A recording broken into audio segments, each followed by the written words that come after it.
Hello, आता आपण बघूया तुला जपणार आहे या मालिकेचा एपिसोड रिव्ह्यू. आत्ताच्या भागात आपल्याला बघायला भेटतं आहे की माया नर्मदा, अजित आणि दामोदरला घेऊन ब्लँकेट करायचं ठरवते.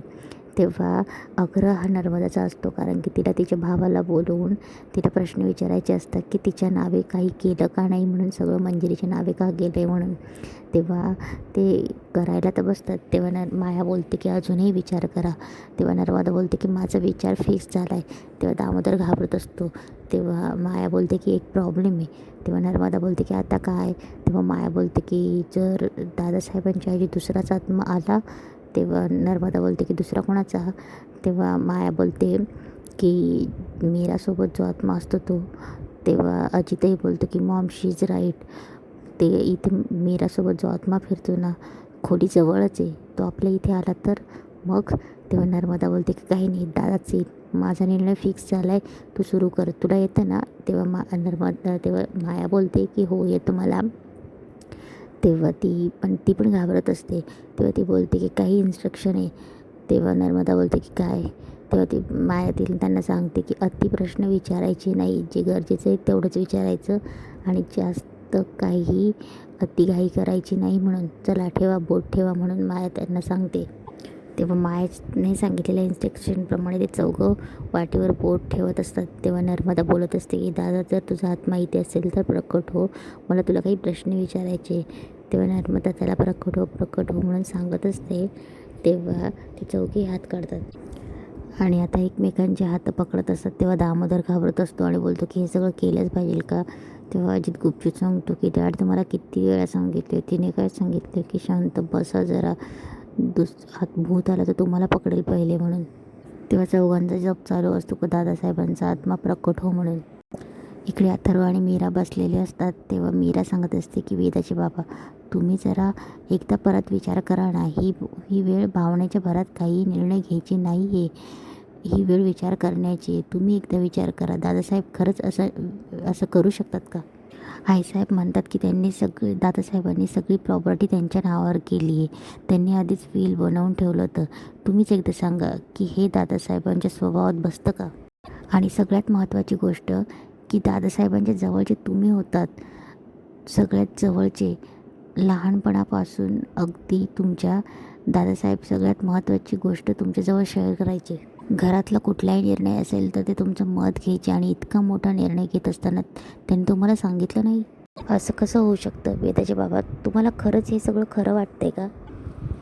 कधी कधी ते दिसतं ते पूर्ण सत्य नसतं.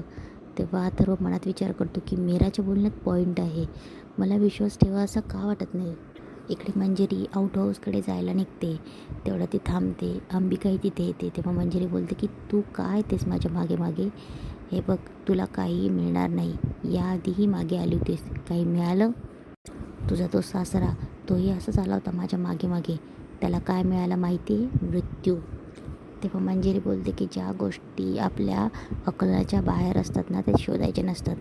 तेव्हा अंबिका बोलते की आणि काही गोष्टी लपूनही ठेवता येत नाही. इकडे या चौघांचा गेम सुरूच असतो, दादासाहेबांचा आत्मा प्रकट हो म्हणून. तेवढ्यात अचानक लाईट्स ब्लिंक करायला लागतात. ते चौघंही घाबरतात. आणि इकडे मंजिरीच्या पेटीमधून एक कवडी रिलीज होते, आणि ती मीरा आणि अंबिकाच्या आई देवयानीची असते. तेव्हा ती कवडीतनं रिलीज होऊन बाहेर येते. इकडे अंबिका मंजिरीला बोलत असते की किती दिवस टिकणार आहे तुझं हे विश्व. आम्ही हे कायमचं संपवून टाकू. हवं तर तू असं समज की मी आज त्याचीच तयारी करायला आली आहे. तेव्हा मंजिरी बोलते की तू फक्त स्वप्न बघत राहा. आजपर्यंत ते कोणालाही जमलं नाही आणि यापुढेही कोणालाही जमणार नाही. तुम्ही दोघी. तेवढ्यात एक वादळ येतं. तेव्हा अंबिका आणि मंजिरी प्रश्नात पडते की एवढं वादळ का आलं आहे. तेव्हा अंबिका आणि मंजिरी बघत असते की एवढं वादळ काय ते. तेवढ्यात अचानक मंजिरी बोलते की ती कवडी. तेव्हा अंबिका शंकेने मंजिरीकडे बघत असते. इकडे दामोदर घाबरत असतो की माया थांबव, हे सगळं बंद कर, हे सगळं. तेव्हा अजितही बोलतो की माया बंद कर हे सगळं, मला आता खूप भीती वाटते. तेव्हा माया बोलते की मी नाही बंद करू शकत हे आता, हे ऑलरेडी सुरू झालं आहे, नाहीतर आपल्या जीवावर बेतेल. तेव्हा अजित आणि दामोदर खूप घाबरत असतात. ऑलरेडी आत्मा येत असेल. तेव्हा नर्मदा घाबरते आणि बोलते की दादा, तू आलायस का. इथे आलाय का तू दादा. आला असेल का? तेव्हा माया बोलते की मला काय माहीत, तुमचा भाऊ आहे ना. तेव्हा नर्मदा विचारते की दादा सांग ना, तू खरंच असं केलं आहेस का रे? मला सत्य हवं आहे दादा, मला माहिती तू असं करू नाही शकत, तू माझ्या नावावर का नाही सगळं केलं? तेव्हा नर्मदा प्रश्न विचारत असते. तेवढ्यात अचानक देवयानी दरवाजा खोलते. दरवाजा खोलताच नर्मदा, माया सगळे घाबरतात. तेव्हा नर्मदा बोलते की घाबरत बोलते की कोण आहेस तू? देवयानीला बघून सगळे खूप घाबरतात. तेव्हा माया जोरात ओरडते आ. तेव्हा ते माया पळून जाते. तेव्हा अजित आणि दामोदरही पळून जातात. तेव्हा देवयानी इकडे बोलत असते की कोणी कैद केलं मला? नर्मदाला विचारत असते की तू कैद केलं मलास? तू कैद केलं का मला? मी तुझा सोडणार नाही, जीव घेईल. तेव्हा पटकन दामोदर बोलतो की अरे तुझी आई. तेव्हा पटकन नर्मदाही पळत पळत जाते आणि त्या चौघत खोलीच्या बाहेर पळून जातात. तेव्हा ते चौघ जोरजोरात आरडा करत पळत असतात. मीरा, अथर्व. तेव्हा इकडे मीरा आणि अथर्वही घाबरतात, पटकन बाहेर येतात. तेव्हा ते सगळे घाबरत काय बोलत असतात काही कळत नसतं. तेव्हा अथर्व बोलतो की काय झालं आहे, मला काहीही कळत नाही, आरामात सांगा. तेव्हा अजित बोलतो की आत्मा आहे तिकडे रे अथर्व, आणि तो आमच्या मागे लागला आहे. तेव्हा अथर्व बोलतो की आत्मा? कसला आत्मा? तेव्हा माया बोलते की अरे अथर्व, आम्ही खरं बोलतोय, तिकडे खरंच एक बाईचा आत्मा आहे, आम्ही चौघांनी पाहिलं. तेव्हा दामोदर बोलतो की हा खरं आहे. मीराला शंका अंबिकावर येत असते. तेव्हा नर्मदा बोलते की खरंच साडी नेसली होती तिने आणि माझा गळा धरायला आली होती. तेव्हा ते चौघे घाबरत असतात आणि तिकडे देवयानी त्यांचं बोलणं ऐकत असते आणि तिथून गायब होते. मीरा विचारात पडते की अंबिकाताई तर दिसली नसेल ना. इकडे मंजिरी पटकन तिच्या खोलीत येते. बघ तिथं कपाट उघडं असतं. तेव्हा मंजिरी बोलते की कपाट उघडे. ती पटकन दरवाजा बंद करत ते खोलीचा. तेव्हा मंजिरी बघते तर पेटी उघडी असते. तेव्हा मंजिरी बोलते की पेटी उघडी कशी काय? बघते तर एक कवडी रिलीज झालेली तिला दिसते, काळी पडलेली असते. इकडे अथर्व सगळ्यांना पाणी देतो आणि बोलतो की आता मला प्लीज खरं सांगा, आता मला खरंच सांगा काय झालं ते. तेव्हा नर्मदा बोलते की अरे आता किती वेळा तेच सांगणार, बाईचा आत्मा पाहिला आहे आम्ही. तेव्हा दामोदर बोलतो की हो. तेव्हा मीरा मनात बोलते की ताई अगं कुठे आहेस तू? आणि ताई जर इथे आली तर हे सगळे तिला बघतील, पण ती आल्याशिवाय काही कळणारच नाही ना काय झालं आहे ते. तेव्हा माया बोलते की अथर्व अरे हो, आम्ही खरंच बोलतोय, या घरात एक बाईचा आत्मा आहे, आम्ही चौघांनी पाहिला आहे.